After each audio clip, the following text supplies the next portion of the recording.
श्रीनगरला येऊन आज त्यांना 8 दिवस झाले होते आणि आजच शेवटचा हात फिरवून सगुणनं पेंटिंग पूर्ण केलं होतं. पेंटिंग पूर्ण झाल्याचं सगुणनं सांगताच सुपर्णा एखाद्या लहान मुलाच्या जिज्ञासेनं धावत सगुणच्या जवळ गेली. सगुणनं तिचं काढलेलं पोर्ट्रेट बघताच नकळत ती हर्षातिरेकानं चित्कारली, वाव, वंडरफुल. सगुण, खरोखरच ही मी आहे. सगुण फक्त तिच्याकडे बघून प्रसन्नपणे हसला.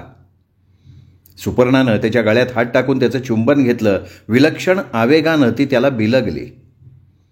सगुणविषयीचं तिच्या मनातलं प्रेम उचंबळून आलं होतं. हुसेननं जेव्हा ते पेंटिंग पाहिलं तेव्हा काही क्षण तोही भारावून गेला होता. सुभान अल्लाह, सुभान अल्लाह, सगुण साहब, आप वाकई बहुत बड़े आर्टिस्ट है. आपके हाथ में बला की जादू है साहब. साहब, इसके दाम बोलिए. मैं इस पेंटिंग को प्रिंसेस के बाहर नहीं जाने दूंगा. बोलिए. देखिए, ये बेचने के लिए नहीं है हुसैन साहब. मैं इसके लिए आपको 5,000 दे सकता हूं. सगुण काही बोलला नाही. मग सुपर्णानं पुढाकार घेतला. हुसैन साहब, आप वाकई सच कह रहे हैं? आपको कला की परख है? सुपर्णानं व्यावसायिक ढंगात एक एक शब्द तोलून मापून उच्चारत विचारलं. जी हाँ मैडम, मैं कला का पारखी हूँ. मुझे पेंटिंग की जैसी पहचान है वैसे शायद ही सारे श्रीनगर में 1-2 लोगों की होगी. आप यह दीवार पर जो मोगलाइन आर्ट दिख रही है ना, वह सारी मेरी ही सुपरविजन के नीचे निकाली गई है. अरे ये पोर्ट्रेट तो आर्ट का बेहतरीन नमूना है. ठीक है, हम ये पेंटिंग आपको 5,000 में दे देते हैं.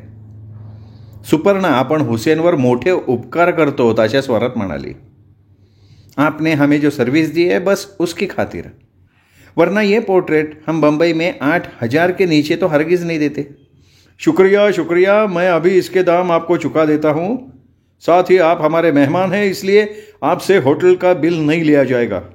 और सगुण साहब, मैं समझता हूँ इस पोर्ट्रेट को यहीं मसनद के ऊपर टांग दिया जाए तो कैसे रहेगा? जी, ये तो बिलकुल ठीक रहेगा. हुसेननं लगेच तिथूनच बेल दाबून रुंबाईला बोलून घेतलं. जागा दाखवून ताबडतोब ते पोर्ट्रेट तिथे लावायची आज्ञाच दिली. सुपर्ण आणि सगुणचे पुन्हा पुन्हा आभार मानून हुसेन निघून गेला.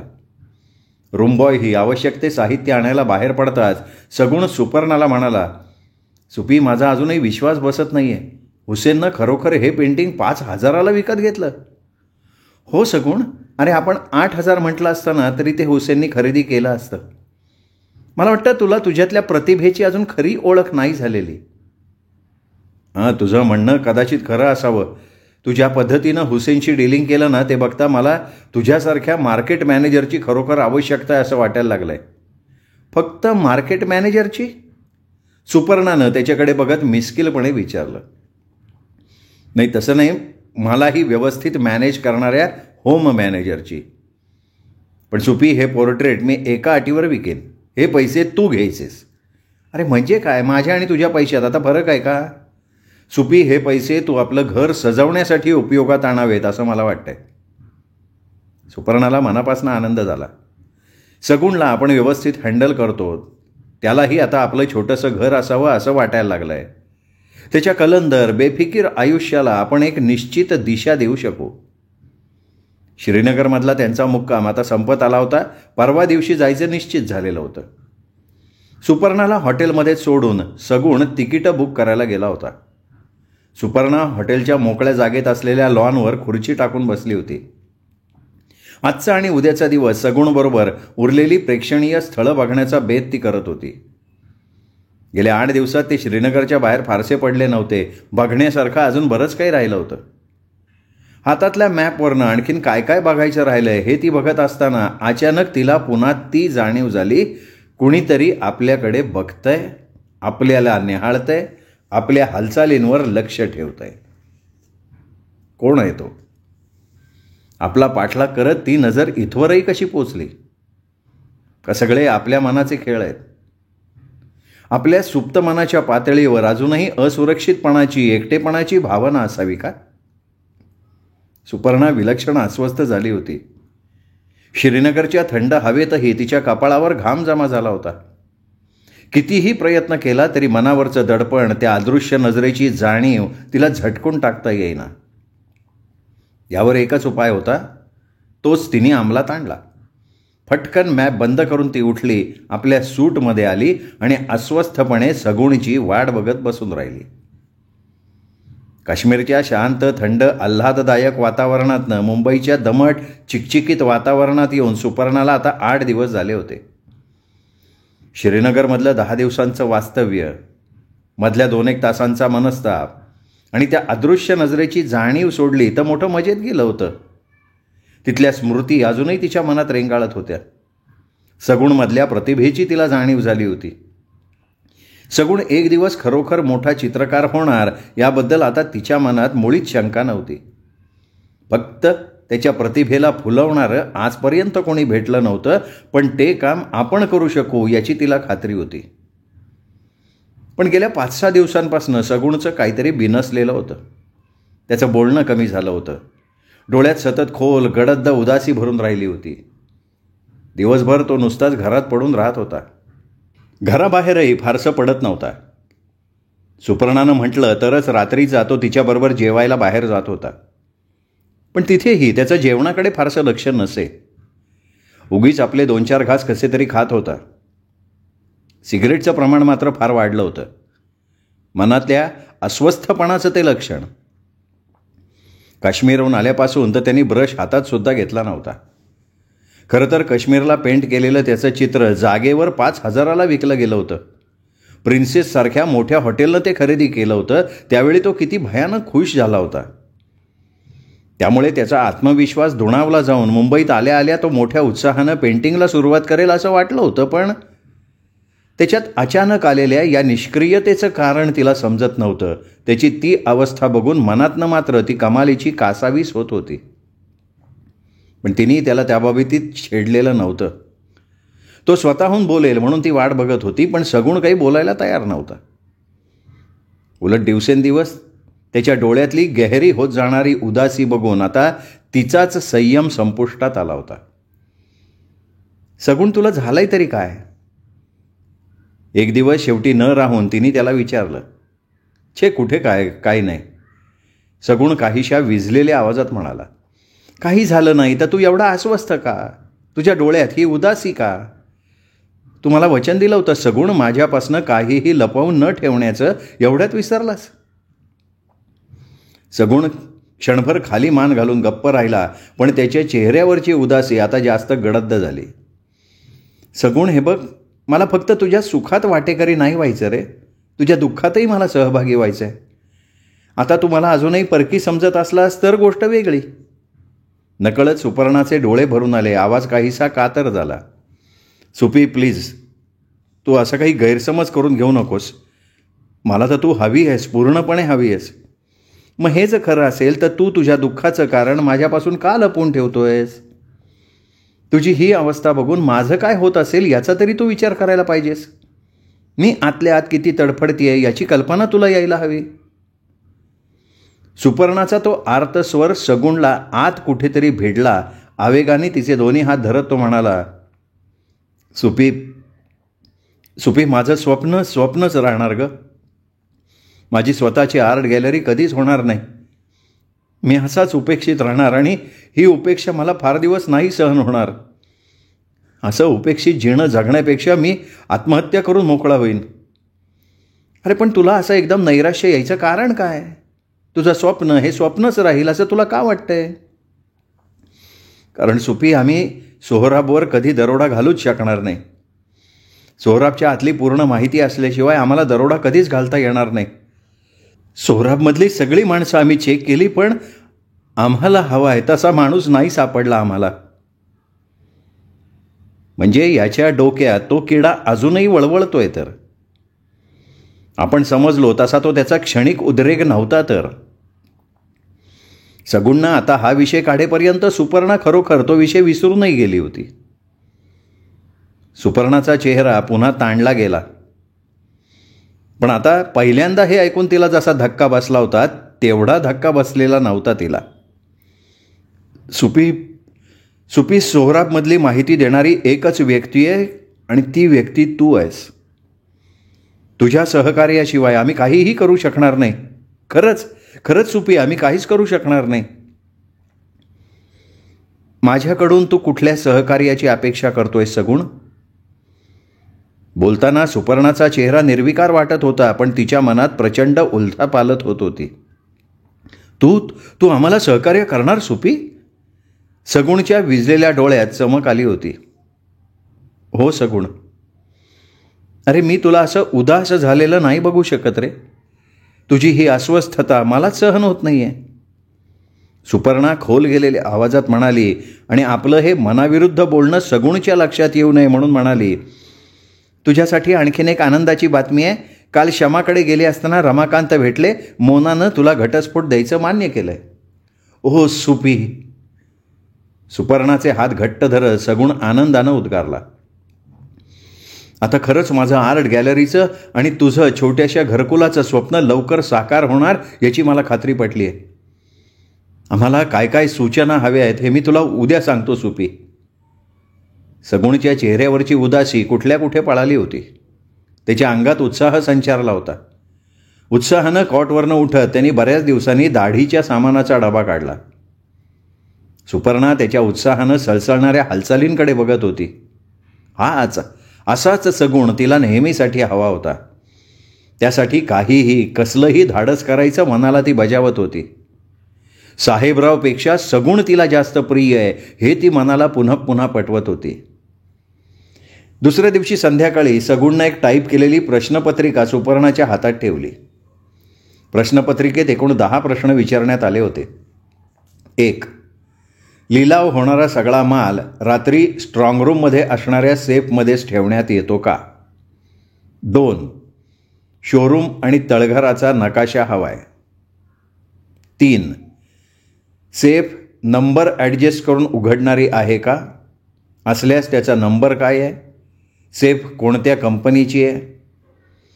सेफ जर नंबरानं उघडणारी असेल तर अशा सेफचा नंबर नेहमी सेफच्या मधल्या भागाच्या वरच्या बाजूला असतो. या सेफचा नंबरही तसाच आहे. 4. वॉर्निंग बेलचं कनेक्शन कुठे कुठे लावण्यात आलेलं आहे? 5. सिक्युरिटी एजन्सी आणि सोहराब सेठच्या बंगल्यात प्रायव्हेट टेलिफोन लाईन किंवा कसल्याही प्रकारच्या वॉर्निंग बेलची ॲडजस्टमेंट करण्यात आली आहे का? 6. स्ट्रॉंग रूममध्ये कोणत्या प्रकारची वॉर्निंग बेल आहे? तिचं स्विच कुठे आहे? 7. दर आठवड्याला सिक्युरिटी एजन्सीकडून येणारे सिक्युरिटी गार्ड बदलण्यात येतात. पुढच्या आठवड्यात येणाऱ्या सिक्युरिटी गार्डची नावं? 8. सिक्युरिटी गार्ड दर 45 मिनिटांनी एजन्सीला फोन करतात. पहिला फोन ते किती वाजता करतात? फोनवर कशा प्रकारचं बोलणं होतं? 9. रात्री या सिक्युरिटी गार्ड्सना सोहराबच्या आत ड्युटीवर कोण सोडतं? 10. सिक्युरिटी गार्ड फोन करतात त्या एजन्सीचा फोन नंबर काय? सुपर्णा बराच वेळ त्या टाईप केलेल्या प्रश्नपत्रिकेकडे बघत होती. तिच्या मनात पुन्हा एकदा खळबळ माजली होती. मनाची अवस्था दोलायमान झाली होती. ही माहिती द्यायचं आपण नाकारलं तर? लगेच तिच्या डोळ्यासमोर सगुणचा उदासवाणा चेहरा आला. त्याची विझलेली नजर आठवली. त्याचा झालेला अपमान आठवला. उर्राशी बाळगलेलं त्याचं स्वप्न तिला आठवलं. नाही, सगुणसाठी आपण हे करायलाच हवं.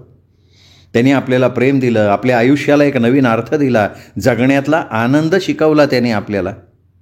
त्यांनी आपलं एकटेपण दूर केलं. त्या बदल्यात त्याच्यासाठी आपण हे केलंच पाहिजे. आणि तसं ही केवळ माहिती आहे. आपण प्रत्यक्ष त्यात भाग घेत नाही आहोत. त्यामुळे आपल्याला असं एवढं अपराधी वाटायचं कारण नाही. सुपर्णानं पुन्हा एकदा आपल्या मनाला गप्प बसवलं. या सगळ्या प्रश्नांची उत्तरं तू देऊ शकतेस सुपी? हो, पण नकाशा कसा मिळेल? सोहराबची आतली सगळी रचना तर तुला माहीत असेल ना? हो, पण मला नकाशा नाही बनवता येणार. तू रचना सांग, मी नकाशा बनवतो. सगुणनं एक भला मोठा पांढरा स्वच्छ कागद टेबलवर पसरला. सुपर्णा त्याच्या जवळच्या खुर्चीवर बसली. जवळजवळ तासभर ती सोहराबची रचना सांगत होती आणि सगुण त्याप्रमाणे कागदावर नकाशा तयार करत होता. सुपर्णाची स्मरणशक्ती विलक्षण होती आणि सोहराबची रचना सांगताना क्षणभर आपण हे कशासाठी सांगतोय याचाही तिला विसर पडला होता.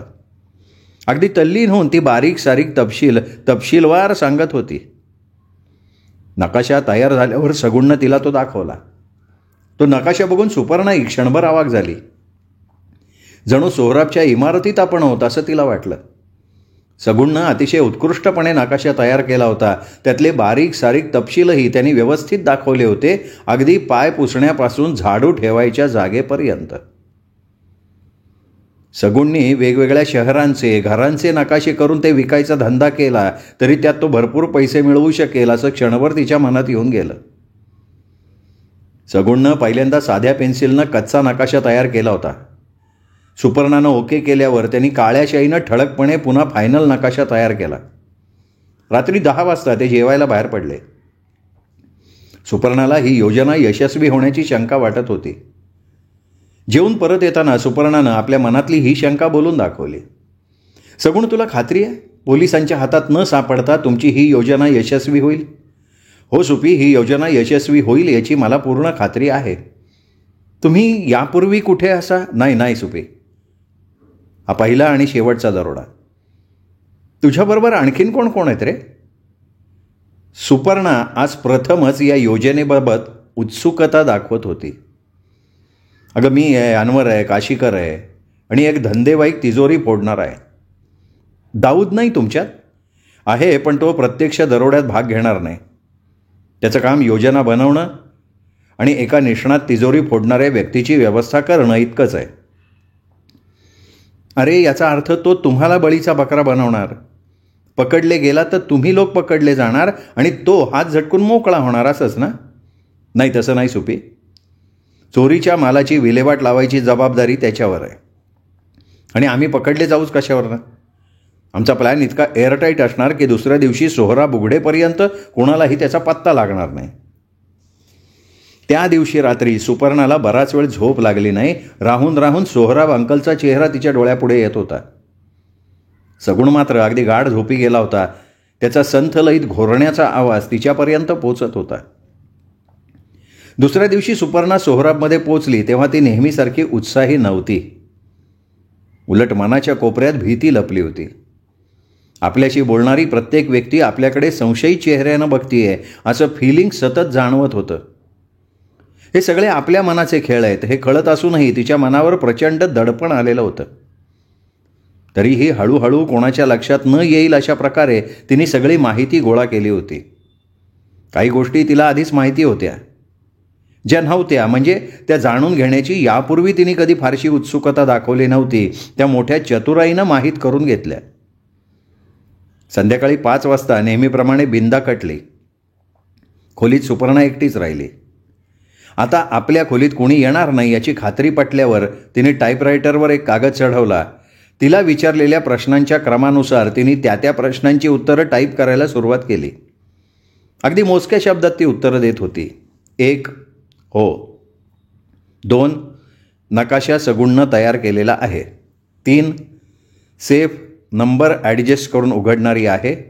सेफ J&K या कंपनीची 1972चं मॉडेल आहे ते. सेफ उघडण्याचा नंबर हँडलच्या खालच्या बाजूला आहे. डबल लॉक सिस्टीम आहे. सेफ उघडण्याचा नंबर 002607. 4 स्ट्रॉंग रूममध्ये आणि दरवाज्यावर असलेल्या धोक्याचा इशारा देणाऱ्या घंटीचे फ्यूज आणि स्विच रुस्तमच्या खोलीत आहेत. त्याच्या खोलीच्या भिंतीवर असलेल्या जुन्या जमान्यातल्या चित्राच्या आड एक कप्पा बनवण्यात आला आहे. त्या कप्प्यात फ्यूज आणि स्विच आहे. 5 या प्रश्नाविषयी मला कसलीही माहिती नाही. 6 ही नेहमीची सर्वसाधारण प्रकारची बेल आहे. तिचा स्विच शोरूमच्या जिन्याजवळ आहे. 7 पुढील आठवड्यात ड्युटीवर असणाऱ्या सिक्युरिटी गार्डची नावं फक्त 1 दिवस अगोदर आम्हाला कळवण्यात येतात, तेव्हा ती सांगता येणार नाहीत. 8 रात्री 8 वाजता ड्युटी चार्ज घेतल्याबरोबर गार्ड पहिला फोन करतो. रात्री 8 दुसऱ्या दिवशी सकाळी 8 एकूण 16 वेळा सिक्युरिटी गार्ड आपल्या कंपनीशी फोनवरनं संपर्क साधत असतात. फोनवर व्हेरी वेल, ठीक असं बोलणं होतं. 9. रुस्तम त्यांना त्यांच्या ड्युटीवर सोडतो. 10. फोन नंबर आहे 369055. सुपर्णानं टाईप केलेल्या कागदाची घडी घालून ती व्यवस्थित आपल्या शोल्डर बॅगच्या तळाशी ठेवली. मग टाईपरायटरवर कव्हर घालून ती उठली, आपल्या खोलीतनं बाहेर आली. सोराबच्या गेटमधनं ती बाहेर पडली तेव्हा समोरच्या बाजूला उभा राहून सगुण तिची वाट बघतच होता. ती दिसताच त्यांनी मोटरसायकल स्टार्ट केली, तिच्या जवळ आणली. काहीही न बोलता ती मागच्या सीटवर बसली. घरी आल्यावर सुपर्णानं काही न बोलता आपल्या बॅगेतला टाईप केलेला कागद काढला, सगुणच्या हातात दिला. सगुणनं तो वाचला आणि त्याचा चेहरा समाधानानं उजळला. लगेच तो कागद घेऊन सगुण बाहेरही पडला. सुपर्णाचं डोकं दुखायला लागलं होतं. कदाचित दिवसभरच्या टेन्शनचा तो परिणाम असावा. ती कपडेही न बदलता तशीच कॉटवर आडवी झाली. डोक्यात घणाचे घाव पडत होते. डोकेदुखीमुळे तिला काही सुचतही नव्हतं. 8च्या सुमाराला सगुण परत आला. त्याच्याबरोबर दाऊदही होता. सुपर्णा सगुणकडे राहायला आल्यानंतर आज पहिल्यांदा दाऊद सगुणच्या खोलीवर आला होता. अगं काय झालंय सुपी, अशी अंधारात का बसली आहेस? लाईटचं बटन खाली ओढत सगुणनं विचारलं. जरा डोकं दुखतंय सगुण, सुपर्णा म्हणाली आणि दाऊदला बघताच ती झटकन कॉटवर उठून बसली.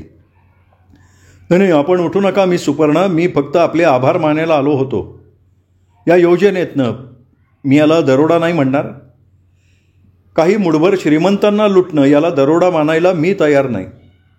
तर या योजनेतनं जी काही प्राप्ती होईल त्यातला तुमचा शेअर तुम्हाला मिळणारच आहे. अच्छा सगुण, मी निघतो. तुम्ही सुपर्णाला काहीतरी औषधं दे. अच्छा सुपर्णा, गुड नाईट. दाऊद निघून गेला. सुपर्णाचं डोकं आता आणखीन ठणकायला लागलं होतं. दाऊद गेल्यावरती पुन्हा कॉटवर आडवी झाली. सगुणनं आपल्या शेविंगच्या डब्यातनं चावी काढून टेबलाचा सर्वात खालचा ड्रॉवर उघडला. त्यातून ट्रँक्युलायझरच्या 2 गोळ्या काढून सुपर्णाच्या हातात दिल्या. सुपर्णा आपल्या जड झालेल्या डोळ्यांनी सगुणच्या सगळ्या हालचाली बघत होती, पण काही बोलण्या इतकं त्राण तिच्या अंगात नव्हतं. सगुणनं दिलेल्या गोळ्या तिने पाण्याबरोबर गिळून टाकल्या. ती पुन्हा कॉटवर आडवी झाली. सुपर्णाला झोप लागेपर्यंत सगुण तिच्या उश्याशी बसून तिच्या डोक्यावर हलके हलके थोपटत राहिला.